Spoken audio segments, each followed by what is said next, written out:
Hello students, welcome to my channel. Today we are going to cover the third part of the French Revolution.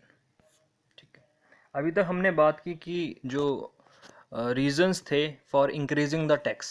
तो अब government ने ये सोच लिया था, राजा ने ये सोच लिया था कि अब हम क्या करेंगे, टैक्स को इंक्रीज करेंगे। ठीक है, तो जो टैक्स इंक्रीज के लिए एक सिस्टम हुआ करता था फ्रांस में, जिसे कहा जाता था स्टेट जनरल मीटिंग। क्या होता था? State general meeting. तो ये क्या होता था स्टेट जनरल? देखो, state general was the political body to which the three state send their representative. State general एक तरीके से कॉन्फ्रेंस हुआ करती थी। ठीक है, उस मीटिंग का नाम हुआ करता था स्टेट जनरल मीटिंग। ठीक है, ये एक तरीके की कॉन्फ्रेंस होती थी। ठीक है, इस कॉन्फ्रेंस में पॉलिटिकल बॉडी है जिसमें जैसे कि पार्लियामेंट होता है ना, जैसे इंडिया का, वैसे वैसे उस जो पार्लियामेंट है उस टाइम पे फ्रांस का, उसे क्या कहा जाता है? State general. ठीक है, लास्ट टाइम इसकी मीटिंग कब हुई थी? तो इसकी मीटिंग हुई थी लास्ट टाइम 1614 में। ठीक है, देखो ये राजा के ऊपर डिपेंड करता है कि वो कब मीटिंग बुलाना चाहता है। जैसे पार्लियामेंट के तो सेशन होते हैं, 3 सेशंस होते हैं, लेकिन ऐसा कंपलसरी नहीं था फ्रांस के अंदर कि हर हर साल उसके सेशंस हो। ठीक है, जब भी राजा को लगता है कि मुझे कोई चीज़, अब नया लॉ बनाना है या कुछ चीज़ें चेंज करनी है गवर्नमेंट के रूल्स में, तब ही वो स्टेट जनरल की मीटिंग्स बुलाया करता था। तो स्टेट जनरल की मीटिंग कब बुलाई उसने? लास्ट टाइम कब बुलाई गई थी? 1614। तो देखो अब हम बात कर रहे हैं बहुत पुरानी। ठीक है, 1614 से लेके 1789 तक अभी तक मीटिंग बुलाई ही नहीं गई थी। ठीक है, तो स्टेट जनरल की मीटिंग बुलाई जाती है। तो देखो, कोई क्यों बुलाई गई थी स्टेट जनरल की मीटिंग, क्या रीजंस थे? देखो क्या सिस्टम था, अगर आपको इंक्रीज करना है टैक्स, अगर इंक्रीज करना है आपको टैक्स, तो आपको स्टेट जनरल की मीटिंग बुलानी होगी। वहाँ पर रिप्रेजेंटेटिव्स आएंगे हर एक स्टेट के, जैसे कि 3 स्टेट्स थे, तो हर एक स्टेट से कुछ रिप्रेजेंटेटिव जाएंगे उस मीटिंग में, और फिर वहाँ पर जाके वहाँ पर वोटिंग होगी, और उसके बाद ही इंक्रीज अगर होना करना है टैक्स तो इंक्रीज होगा। जब तक वो मीटिंग नहीं होगी, जब तक कोई भी सरकार, कोई भी मोनार्क, कोई भी किंग इंक्रीज नहीं कर सकता था टैक्स। देखो, system of increased taxes in the old regime of France. The monarch did not have the power to impose taxes to his will alone. राजा के पास बिल्कुल अकेले के पास इतनी पावर नहीं थी कि वो टैक्स को इंक्रीज कर सके, इसलिए उसे क्या करना पड़ता था? He had to call a meeting of the state to pass the proposal for the new tax. एक प्रपोजल लाएगा जिसमें उसको टैक्स को इंक्रीज करने के लिए बताया जाएगा। ठीक है, अगर तीनों स्टेट्स के जो मेंबर्स हैं, जो रिप्रेजेंटेटिव्स हैं, अगर वो एग्री करते हैं तभी टैक्स इंक्रीज हो सकता था। However it was monarch alone who could decide when to call a meeting of his body. State general की मीटिंग कब होनी है, इसका डिसीजन सिर्फ और सिर्फ मोनार्क लेता था, बाकी और कोई नहीं लेता था। ठीक है, उसके पास एब्सोल्यूट पावर थी कि वो स्टेट जनरल की मीटिंग कभी भी बुला सकता है। ठीक है, मीटिंग वाज कॉल्ड इन, कब बुलाई गई थी ये मीटिंग? 5 मई 1789 को। याद रख लेना, 5 मई 1789। Louis 16 called together an assembly of the state general to pass the proposal for new tax. क्यों बुलाई गई थी? तो जैसे मैंने बताया, proposal for the new tax increase जो होना था, उसके लिए मीटिंग बुलाई गई थी। ठीक है, तो ये एक पार्लियामेंट है, मैं तुम्हें दिखा देता हूँ कैसा दिखता था ये। देखो, ये एक तरीके का स्टेट जनरल की मीटिंग है। ये स्टेट जनरल की मीटिंग हुई थी 5 मई 1789 को। यहाँ पर देखो, यहाँ पर राजा हुआ करते थे, यहाँ पर मोनार्क बैठे हुए हैं। ठीक है, ये मोनार्क बैठे हुए हैं। यहाँ पर एक फर्स्ट स्टेट के लोग बैठे हुए हैं, यहाँ पर सेकंड स्टेट के लोग बैठे हुए हैं, और बाकी जो ये जो खड़े हुए लोग हैं, ये सब ना, ये सब हैं थर्ड स्टेट के लोग। और ये जो लोग हैं, ये वाले जो हैं, ये थर्ड स्टेट के लोग हैं। इनके लिए चेयर नहीं हुआ करती थी, दे हैव टू स्टैंड, इन्हें खड़े रहना पड़ता था। ठीक है, तो बहुत सारे लोग आए हुए थे। ठीक है, इस स्टेट जनरल की मीटिंग में, जैसे कि मैंने तुम्हें बताया ही था, लोग भूखे मर रहे थे, लोग थर्ड स्टेट के लोग, क्या नाम है, टैक्सेस ज़्यादा पे कर रहे थे। तो सब लोगों के मन में एक ये था कि एक थोड़ा सा अपनी बात, इक्वालिटी की बात, अपनी बात रखना चाहते थे सब लोग। तो जब जब ये स्टेट जनरल की मीटिंग हुई, तो 40,000 थर्ड स्टेट के 40,000 लोग वहाँ पर पहुँच गए, अपने अपने जो प्रॉब्लम्स थे उसको लेके। ठीक है, अपनी कंप्लेंट्स को लेके बहुत सारे लोग 40,000 के करीब लोग वहाँ पर पहुँच गए। लेकिन यहाँ पर जो रिप्रेजेंटेटिव्स थे वो ऐसा होता था, जो फर्स्ट स्टेट है उसके 300 रिप्रेजेंटेटिव होंगे, सेकंड स्टेट के भी 300 रिप्रेजेंटेटिव होंगे, और जो थर्ड स्टेट है क्योंकि उसकी पॉपुलेशन ज़्यादा है तो उनके कितने होंगे, 600 रिप्रेजेंटेटिव। ठीक है, तो इस तरीके का सिस्टम था। तो सबको अलाउ नहीं किया, सबको सिर्फ 600 रिप्रेजेंटेटिव्स को अलाउ किया मीटिंग अटेंड करने के लिए। बाकी सारे लोगों ने अपनी कंप्लेंट्स इन 600 रिप्रेजेंटेटिव्स को दे दी ताकि वो अपनी बात रख सकें राजा के सामने। ठीक है, चलो तो क्या हुआ इस स्टेट जनरल की मीटिंग में, इसको समझते हैं। देखो, ये रिप्रेजेंटेटिव का मैंने सिस्टम बता ही दिया। फर्स्ट स्टेट के 300 रिप्रेजेंटेटिव, सेकंड स्टेट के भी 300 रिप्रेजेंटेटिव्स। ठीक है, कहाँ पर बैठे हुए थे, ये फ्रंट सीट्स पे बैठे हुए थे, और बाकी सब they were standing at the back. ठीक है, तो ये सिस्टम था। ठीक है, तो अच्छा, और क्या सिस्टम था, जैसे रिप्रेजेंटेटिव तो 300 थे लेकिन इसका वोट एक ही माना जाता था। यानी फर्स्ट स्टेट का एक वोट, सेकंड स्टेट का एक वोट, और थर्ड स्टेट का एक वोट, ऐसे करके ये माना जाता था।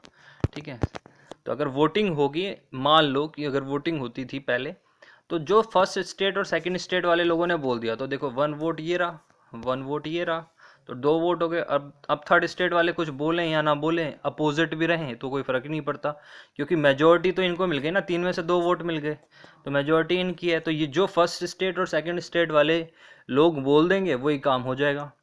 तो इसलिए अब की बार, क्योंकि बहुत सालों से लोगों के मन में एक तरीके का गुस्सा था, तो इसलिए अब क्या करते हैं लोग, अपनी बात रखना इसमें स्टार्ट करते हैं। वोटिंग सिस्टम क्या था, ईच स्टेट हैड 1 वोट, हर एक स्टेट का एक वोट हुआ करता था। लेकिन मीटिंग में क्या हुआ, देखो, members of the third state demanded that voting now be conducted by the assembly as a whole. उन्होंने ये कहा, उन्होंने ये अपनी डिमांड रखी कि voting now be conducted by the assembly as a whole. ठीक है, वोटिंग जो होगी वो एज अ होल होगी, मतलब जितने भी लोग आए हुए हैं सबको एक वोट दी जाए। यानी कि जैसे 300 रिप्रेजेंटेटिव्स हैं स्टेट 1 के, 300 रिप्रेजेंटेटिव हैं स्टेट 2 के, और 600 रिप्रेजेंटेटिव हैं, तो सबके पास एक वोट होनी चाहिए। यानी कितने वोट, फर्स्ट स्टेट के कितने वोट हो गए, 300, ऐसे सेकंड स्टेट के कितने वोट हो गए, 300, और थर्ड स्टेट के कितने वोट हो गए, 600। तो उन्होंने डिमांड की कि सबको एक वोट मिलना चाहिए और उसके बाद वोटिंग होगी। ठीक है, लेकिन राजा ने ये जो प्रपोजल था उनका, the king rejected this proposal, उन्होंने रिजेक्ट कर दिया इस प्रपोजल को। Members of the third state walked out of the assembly in protest, और जो थर्ड स्टेट के लोग थे, जो मेंबर्स थे, जो उनके रिप्रेजेंटेटिव्स थे, 600 रिप्रेजेंटेटिव्स, वो वहाँ से वॉकआउट कर जाते हैं। यानी असेंबली छोड़ के, पार्लियामेंट जैसे पार्लियामेंट में भी होता है, वो वॉकआउट कर जाते हैं, मतलब बाहर निकल जाते हैं, असेंबली को छोड़ देते हैं। ठीक है, देखो यहाँ पर जो each member would have 1 vote, ये जो दिमाग में इनके कहाँ से आई बात कि हर एक मेंबर को एक वोट होना चाहिए। तो मैंने अभी तुम्हें बताया था 3 फिलोसफर्स हुआ करते थे, उनमें से एक फिलोसफर हुआ करते थे रोजवी। ठीक है, जो इनकी एक बुक थी सोशल कॉन्ट्रैक्ट, मैंने बताया था ना कि उसके रिप्रेजेंटेटिव का, पीपल और रिप्रेजेंटेटिव के बीच में एक सोशल कॉन्ट्रैक्ट होना चाहिए। उन्होंने ही इस बुक में each member would have 1 vote इसके बारे में लिखा हुआ है। इसलिए लोगों तक ये बात जा चुकी थी कि हमें अब की बार जब भी मीटिंग होगी तो हमें ये डिमांड उठानी है कि हम सबको एक वोट मिलना चाहिए, जो असेंबली है, जो स्टेट जनरल है उसमें। ठीक है, तो जब ये वॉकआउट कर जाते हैं लोग, ठीक है, तो गुस्से में होते हैं ये, तो ये क्या करते हैं, एक नेशनल असेंबली फॉर्म कर लेते हैं। देखो, फॉर्मेशन ऑफ नेशनल असेंबली। ठीक है, जब ये वॉकआउट कर जाते हैं तो ये मीटिंग हो रही थी ट्रीटी ऑफ वर्सलीज में, याद रख लेना, ये मीटिंग जो हुई थी ये हुई थी ट्रीटी ऑफ वर्सलीज में। देखो, ये जो बड़ा सा हॉल है ना, ये हॉल है ट्रीटी ऑफ वर्सलीज का। तो यहाँ पर ये बहुत बड़ा एरिया था, वहाँ पर ये एक इंडोर टेनिस कोर्ट हुआ करता था, वहाँ जाके ये धरना प्रोटेस्ट करना स्टार्ट कर देते हैं। ये अभी वर्सलीज से बाहर नहीं गए, वहीं पर एक पास में ही इंडोर टेनिस कोर्ट था, यानी खेलने के लिए था, तो वहाँ पर जाके ये अपना प्रोटेस्ट करते हैं, ठीक है। वहीं पर जितने भी लोग आए हुए थे वो वहीं पर बैठ जाते हैं और वहाँ पर प्रोटेस्ट करना स्टार्ट कर देते हैं। The members of the third state assembled in a hall of an indoor tennis court in the grounds of the Versailles.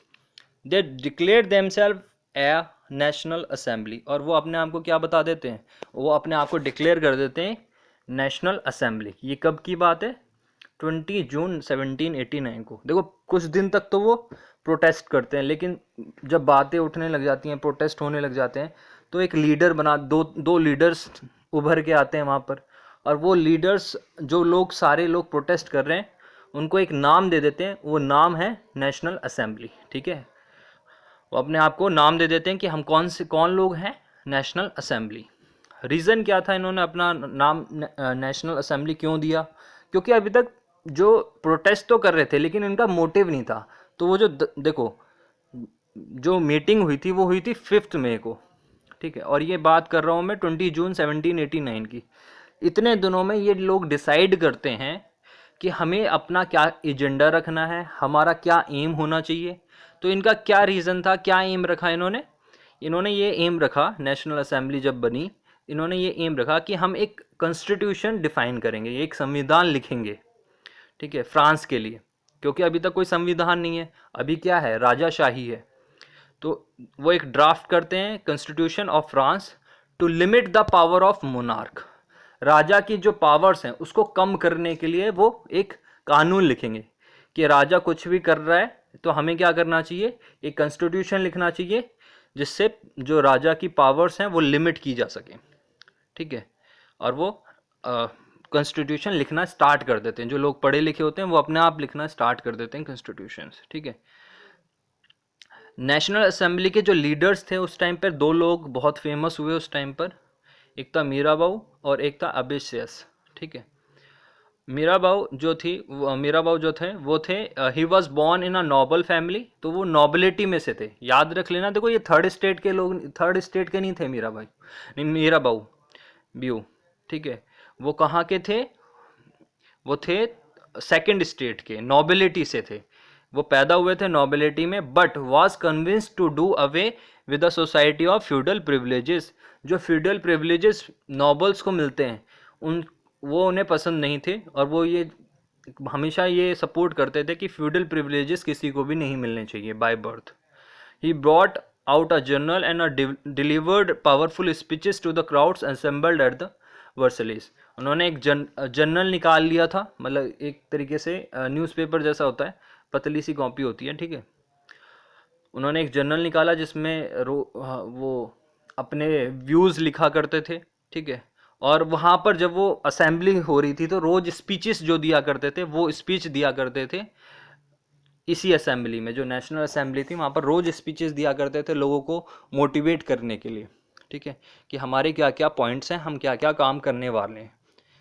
इसको इस तरीके से समझ लो जैसे कि जब ये आम आदमी पार्टी बनी थी और अरविंद केजरीवाल ने एक बहुत बड़ा प्रोटेस्ट किया था, तो उसी तरीके का है ये भी प्रोटेस्ट, और इसको नाम दिया गया है बस नेशनल असेंबली। और एक और जो ये थे फर्स्ट स्टेट के मेंबर, इनका नाम था अबेसियस। He was originally a priest, वो क्या थे, प्रीस्ट थे, प्रीस्ट यानी पादरी होते हैं जैसे। तो he was the member of clergy family के मेंबर थे, यानी स्टेट 1 से थे। ये भी बड़े ज़्यादा मतलब ये भी जो उन्हें बाय बर्थ प्रिविलेजेस मिले हैं उनसे ये उन्हें सपोर्ट नहीं करते थे, ठीक है। और वो ये कहा करते थे सबको इक्वली ही ट्रीट करना चाहिए, इसलिए इन्होंने थर्ड स्टेट वाले लोगों का सपोर्ट करना समझा, और ये इनको बहुत अच्छी तरह से सपोर्ट कर रहे थे इस नेशनल असेंबली में। इन्होंने भी एक किताब लिखी है और इनके बड़े इन्फ्लुएंशियल पैम्फलेट्स भी थे, what is the third states, ठीक है। वो ये बताया करते थे कि थर्ड स्टेट क्या है, हम सब लोग बराबर हैं, हम सब लोग इक्वल हैं, तो सबको बराबर ही ट्रीट करना चाहिए हमें, ठीक है। तो ये फॉर्मेशन हो जाती है नेशनल असेंबली की, और यहाँ पर कॉन्स्टिट्यूशन संविधान को लिखा जा रहा है। और अब बैकग्राउंड में समझो, जब ये हुआ इसकी बात जो है लोगों तक पहुँची, बाकी लोगों तक, शहरों में पहुँची, गाँव में पहुँची, तो वहाँ पर क्या हुआ, ठीक है, कि हमारे लोग जो थर्ड स्टेट के रिप्रेजेंटेटिव्स थे उनको उनकी बात नहीं सुनी गई, उनकी डिमांड्स नहीं मानी गई। ठीक है, और वो लोग प्रोटेस्ट कर रहे हैं, तो इसका जो गुस्सा था वो शहरों में हुआ और गाँव में भी हुआ। इसकी वजह से रिवॉल्ट स्टार्ट हुआ। ठीक है, जैसे कि immediate cause of French revolution, ये समझते हैं। देखो 20 जून से लेके 14 जुलाई 1789 तक क्या हुआ। देखो मैंने तुम्हें बताया था कि जब सब्सिस्टेंस क्राइसिस हुआ था तब उस टाइम पर जो है बेड हार्वेस्ट भी हुआ था। बेड हार्वेस्ट क्या हुआ था कि सीवियर विंटर, देखो फ्रांस में बहुत ज़्यादा ठंड पड़ी, तो उसकी वजह से क्या हुआ, सारी जो क्रॉप्स थी वो ख़राब हो गई, तो उसे कहा जाता है बेड हार्वेस्ट। ठीक है, जब बहुत ज़्यादा ठंड पड़ी उसी टाइम पर, तब क्या हुआ, बहुत ज़्यादा जो किसानों की जो खेती थी वो सब खत्म हो गई। ठीक है, इसकी वजह से क्या हुआ, प्रोडक्शन कम हुई, ब्रेड के प्राइसेस इंक्रीज हुए, हम बात कर ही चुके हैं कल सब्सिस्टेंस क्राइसिस में। इस टाइम पर भी यही हुआ। ठीक है, जो ब्रेड के प्राइसेस हैं वो इंक्रीज हुए। जो बेकर्स हुआ करते थे, जो ब्रेड्स बनाया करते थे, उन्होंने सामान रोक लिया। ठीक है, उन्होंने ब्रेड जो है, उन्होंने इस सिचुएशन का फ़ायदा लेना चाहा और उन्होंने क्या किया, जो ब्रेड मेकिंग का प्रोसेस है उसको रोक दिया, मतलब ब्रेड्स को रोक दिया। ठीक है, मार्केट में वो नहीं दे रहे थे, लोगों को नहीं दे रहे थे, उन्होंने अपने पास होर्डेड सप्लाई का मतलब क्या, रोक के रखी अपने पास सप्लाई। जो भी मांगने आता था वो ये बोल दिया करते थे कि हमारे पास नहीं है, सामान ख़त्म हो गया। तो इसकी वजह से क्या हुआ, लोगों में गुस्सा, एंगर जो है वो आना स्टार्ट हो गया। ड्यू टू दिस क्या हुआ, angry women stormed in the shops. जो लोगों में गुस्सा था उसके कारण क्या हुआ, जो एंग्री वुमेन्स थी वो उन्होंने जो दुकानें थी, बेकर्स की दुकानें थी, वो तोड़ दी और वहाँ से खाना, जो ब्रेड है, ब्रेड के पैकेट्स वहाँ से वो उठा लिए। ठीक है, गुस्से में आके। At the same time the king ordered troops into Paris. This created alarming situation in the city. क्या हुआ कि जब राजा को ये बात पता चली कि मेरे खिलाफ एक नेशनल असेंबली बना ली गई है और वहाँ पर कॉन्स्टिट्यूशन लिखा जा रहा है और लोग प्रोटेस्ट कर रहे हैं मेरे खिलाफ, तो वो क्या करते हैं, सिटी के अंदर आर्मी भेज देते हैं सिचुएशन को कंट्रोल करने के लिए। ठीक है, जब आर्मी सिटी के अंदर पहुंचती है तो लोग जो है और भी ज़्यादा घबरा जाते हैं और एक रूमर और फैलता है साथ के साथ कि लोगों पर अब फायरिंग होने वाली है। ठीक है, तो इसकी वजह से और ज़्यादा गुस्सा उनके अंदर आ जाता है। और जो मैंने लास्ट टाइम तो मैं एक्सप्लेन किया था कि जो बेस्टील वाला इंसिडेंस है इसी के बाद हुआ था। लोग एक पीपल्स मिलिटिया बनाते हैं और 14 जुलाई को बेस्टील प्रिजन पे अटैक कर देते हैं, वहाँ पर सब कुछ डिमोलिश कर देते हैं, दे डिस्ट्रॉय द बेस्टील प्रिजन। ठीक है, तो ये कारण थे फ्रेंच रिवॉल्यूशन के। इमीडिएट कॉजेज क्या थे, एकदम से गुस्सा क्यों आया लोगों को, तो दीज आर द रीजंस। क्या था पहला reason, severe winter means bad harvest, bread price increase. ठीक है, एंड क्या हुआ था फिर, Kings order troops into the Paris, this created the alarming situation in the city, rumours of the fire opening on the cities created anger among man and women, और फिर agitated crowd storm and destroy the Bastille prison. ठीक है, ये थे immediate causes. अब हम बात करेंगे कि कंट्री साइड पे क्या हो रहा था, विलेजेस में क्या हो रहा था। देखो revolt at the country side, ये बात है इसी टाइम की। क्या कारण थे, रिवॉल्ट क्यों हुए, कंट्री साइड तक कैसे पहुंचे रिवॉल्ट, मतलब देखो रिवॉल्ट होता है एक तरीके का विद्रोह, एकदम से विद्रोह, एकदम से गुस्सा क्यों आता है लोगों को, कोई ना कोई कारण होगा उसका। उसका कॉज था, in the countryside rumours spread from village to village that the lords of the manor and the hired bands of brigade वो were on their way to destroy their ripe crops.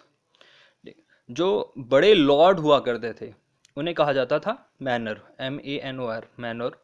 ठीक है, उनके पास बड़ी बड़ी ज़मीनें होती थी और मैंशंस हुआ करते थे, यानी कि बंगलो होते थे बहुत बड़े बड़े। ठीक है, एक तरीके से तुम जमींदार समझ लो। ठीक है, तो वो जमींदार जैसे लोग, गांव में एक रूमर फैला कि जो जमींदार हैं वो लोग क्या करने वाले हैं, वो जो उनकी जो खेती है, जो पकी हुई खेती है, उसको वो तोड़ने वाले हैं। उन्होंने कुछ लोग हायर किए हैं ताकि वो सारी उसकी जो फसल है, गांव की जितनी भी फसल है, उन सबको वो खराब कर सकें, उसे वो डिस्ट्रॉय कर सकें। उन्होंने कुछ लोग हायर किए हैं जमींदारों ने, और वो अब खराब कर, यानी अब वो डिस्ट्रॉय करने वाले हैं उनकी पकी हुई फसल को। ठीक है, इस तरीके का रूमर फैला। और ये उस टाइम की ही बात है जब रिवॉल्ट का एक सिस्टम चला आ रहा था फ्रांस के अंदर। ठीक है, तो इसके कारण क्या हुआ, रिएक्शन क्या हुआ, जो विलेजर्स थे, जो पीजेंट्स थे, उन्होंने रिएक्ट किया। देखो, रात को caught in a frenzy fear, peasants in several districts seized hoes and pitchforks and attacked the Chetiaks। जो दो कैसल्स हुआ करते थे, ठीक है, राजा के, जहाँ पर भंडार होता था राजा का, ठीक है, उस पर अटैक कर दिया उन्होंने। ठीक है, और जितने उसको लूट लिया उन्होंने, हॉर्डेड ग्रेन्स थे सबको लूट लिया। ठीक है, डर के कारण लोगों ने क्या किया, अटैक किया किसके, राजा के जो भंडार हुआ करते थे, जैसे सरकारी गवर्नमेंट स्टोर्स होते हैं ना, वैसे ही राजा के भी भंडार हुआ करते थे, उन पे अटैक किया उन्होंने। उसे कहा जाता था चैटियक्स। ठीक है, कैसल्स या stately residence to a king और अ नॉबल मैन। ठीक है, पहले तो जहाँ पर वो कैसल्स तो वो होते हैं जैसे कि महल होता है एक छोटा सा, ठीक है, राजा का महल या किसी नॉबल पर्सन का महल। ठीक है, उस पर अटैक किया उन्होंने। फिर जितने भी स्टोर्स थे जहाँ पर ग्रेन्स, फूड ग्रेन्स को रखा जाता था, उनको लूट लिया उन्होंने। ठीक है, burn down documents containing records of the memorial dues. ठीक है, जो मेमोरियल ड्यूज थे उसको भी उन्होंने क्या कर दिया, जला दिया। मेमोरियल ड्यूज का मतलब यहाँ पर ये है, देखो, जमींदार जो है, जो गरीब किसान होते हैं, उनसे खेती करवाते हैं। ठीक है, और उन उन जो खेती करवा रहे हैं, ठीक है, वो खेत, तो वो एक लैंड, एक पीस ऑफ लैंड जो है उन्हें दे देते हैं कि तुम इस पे खेती करोगे, तो उसका रिकॉर्ड होता है, उसे कहा जाता है मैनोरियल ड्यूज। ठीक है, उस तरीके के रिकॉर्ड्स होते हैं वो, जिसमें ये पता चलता है कि ये वाली जो लैंड है एक्चुअली में जमींदार का है, लेकिन ये लोग जो है इस पर खेती कर रहे हैं। ठीक है, तो वो जो रिकॉर्ड्स थे उन्होंने वो जला दिए, जिससे ये पता ही ना चले कि वो जमींदार की खेत ज़मीन है, लेकिन जो खेती है वो लैंडलेस लेबर्स कर रही है। ठीक है, तो जब वो जला देंगे तो इससे क्या होगा, उनका फ़ायदा कि वो ज़मीन उनकी हो जाएगी। ठीक है, इसलिए उन्होंने जितने भी रिकॉर्ड्स थे वो जला दिए। A large number of nobles fled from their home and many of them migrating to the neighbouring countries. तो इस डर के कारण जब उन्होंने सब पे अटैक किया, ठीक है, कैसल्स पे अटैक किया, सारा भंडार उन्होंने छीन लिया और सबको जला दिए, डॉक्यूमेंट्स जला दिए, तो इसके कारण जो जो वहाँ के वो थे, मैनर थे, और जो नॉबल पर्सन्स हुआ करते थे, वो सारे डर गए और वो लोग भाग गए आसपास की कंट्रीज़ में। मतलब उन्होंने फ्रांस को छोड़ दिया, बहुत सारे लोगों ने, सब ने नहीं छोड़ा, बहुत सारे लोगों ने। ठीक है, तो ये था revolt at the country side. अब हम बात करते हैं नेशनल असेंबली रिकॉग्नाइजेशन। ठीक है, रिकॉग्निशन। इसमें क्या हुआ कि देखो, अभी तक राजा जो है, ना तो उसने ये नेशनल असेंबली को माना था, ना ही उनकी कोई बातों पे वो ध्यान दे रहा था।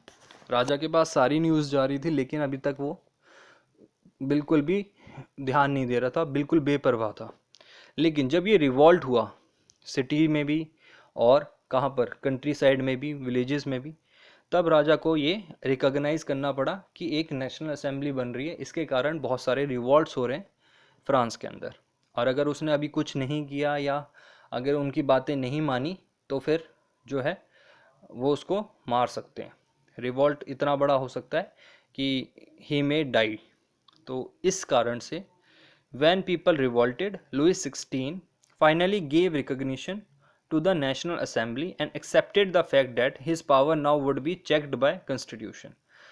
जो उसकी, वो मान लेता है कि ठीक है, मैं तुम्हारी बात मानता हूँ, नेशनल असेंबली को वो मान लेता है और बोलता है कि ठीक है, अब जो भी काम होंगे वो तुम्हारे कॉन्स्टिट्यूशन से ही होंगे। ठीक है, मैं जो, मेरी जो पावर्स हैं तुम डिसाइड करोगे, उसके अकॉर्डिंग ही मैं काम करूँगा। ठीक है, और ये कब होता है, 4 अगस्त 1789 को। ठीक है, रिवॉल्ट के बाद। देखो, जुलाई में 14 जुलाई के बाद रिवॉल्ट हो रहे थे, छोटे छोटे रिवॉल्ट्स चल ही रहे थे, तो उसके बाद वो 4 अगस्त को, जहाँ पर ये नेशनल असेंबली की मीटिंग हो रही थी, वहाँ पर आता है और उनकी सारी बात मान लेता है। ठीक है, on 4 August 1789 the national assembly passed a law abolishing the feudal system of obligations and taxes. जो फ्यूडल ऑब्लिगेशंस हुआ करते थे, लोगों को जबरन जो नॉबल्स के घर पे काम करना पड़ता था, ठीक है, ये ख़त्म कर दिया इस नए कानून ने, नई असेंबली ने एक कानून लाकर, ठीक है। और जो भी टैक्स सिस्टम्स था उसको ख़त्म कर दिया।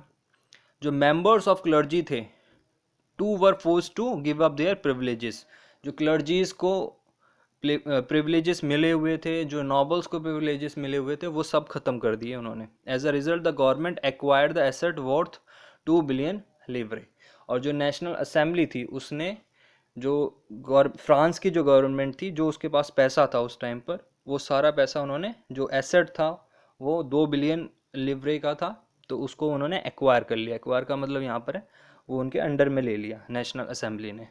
और एक constitutional monarchy system of government formed, ठीक है।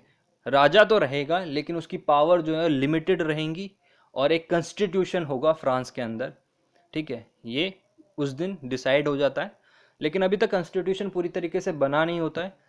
कॉन्स्टिट्यूशन को बनने में अभी टाइम लगता है, 1791 तक कॉन्स्टिट्यूशन बनता है, ठीक है, 2 साल लग जाते हैं। और उसमें क्या क्या चेंजेस आते हैं पहले मोनार्की सिस्टम से अब क्या क्या चेंजेस आ गए थे, वो सब हम पढ़ेंगे नेक्स्ट वीडियो में। Thank you. If you like the video please like, share and subscribe. Thank you.